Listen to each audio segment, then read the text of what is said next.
22% of high school students reported seriously considering attempting suicide. 18% of high school students made a suicide plan during the past year. 10% of high school students attempted suicide one or more times, with 3% resulting in injury. Hi, and welcome back to our channel. If you're a parent or caregiver, you know that mental health is something we can't afford to ignore, especially when it comes to our kids. In today's video, we'll explore 5 effective strategies to help your children manage their mental health. This includes identifying signs of stress, encouraging healthy coping strategies, and fostering a supportive environment, all based on an article published on August 22, 2023, by WakeMed Health and Hospitals, a healthcare system located in Raleigh, North Carolina. As parents, it's so important to know how to spot the signs of stress, anxiety, and even depression in kids. So let's get started. If you have any inkling that your child is struggling, do not wait. Do not be embarrassed. Do not think that you can fix it yourself. There are resources and people that can help you. Understanding stress in kids. Mental health issues are not just for adults. Kids are affected too.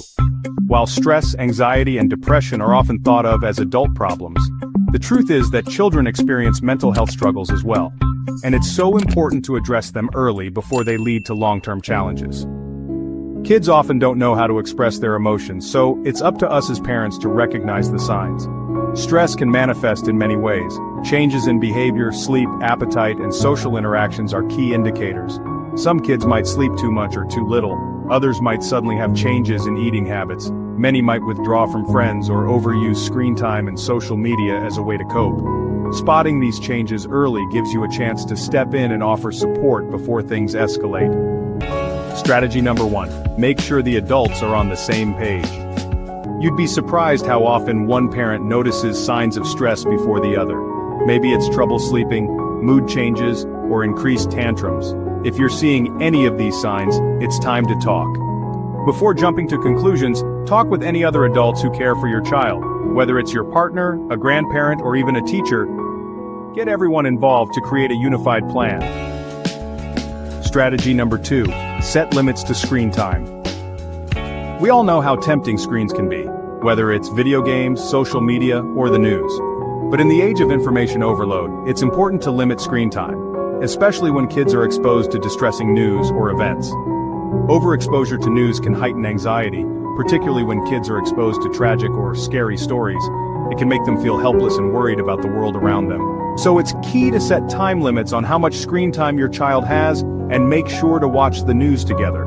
This way, you can be there to discuss it, answer questions, and reassure them. Strategy number 3.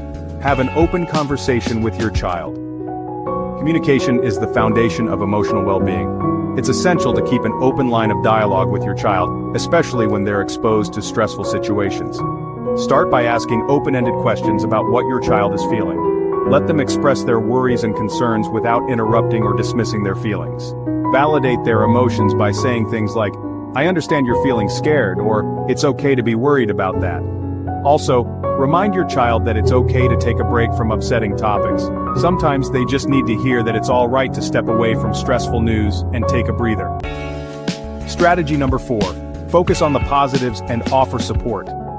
In times of crisis, it's easy to feel overwhelmed, but it's important to show your child that there's still good in the world. When things seem bleak, point out the people who are making a difference. Whether it's charitable organizations, businesses helping the community, or individuals going above and beyond. Encourage your child to be part of that positive change.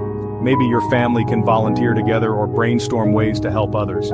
This not only reassures your child that there's goodness in the world, but it also helps them feel empowered that they can make a difference too. Strategy number 5. Offer help and support. Some kids may find comfort in their family and friends during tough times, but others might need more professional help.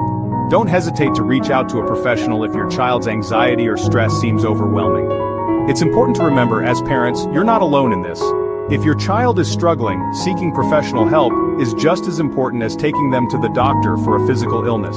If you're unsure where to start, your pediatrician can guide you toward behavioral health resources. Mental health data. Did you know that 1 in 5 children in the United States has a diagnosable mental health disorder? In fact, 50% of lifetime mental health conditions begin by age 14, and 75% by age 24. Yet, nearly half of children with mental health disorders don't receive the care they need. The mental health crisis among kids is real. Emergency room visits for mental health concerns rose 24% for children aged 5 to 11, and suicide attempts among girls aged 12 to 17 jumped by 51%. So by following these 5 strategies, you can create a strong foundation for supporting your child's mental health. Recognize the signs, have conversations, and be proactive in getting them the help they need. Remember, mental health is just as important as physical health, and it's never too early to start supporting your child's well-being. If you found this video helpful, please like, share, and subscribe for more parenting tips and mental health advice. Leave a comment below with your thoughts.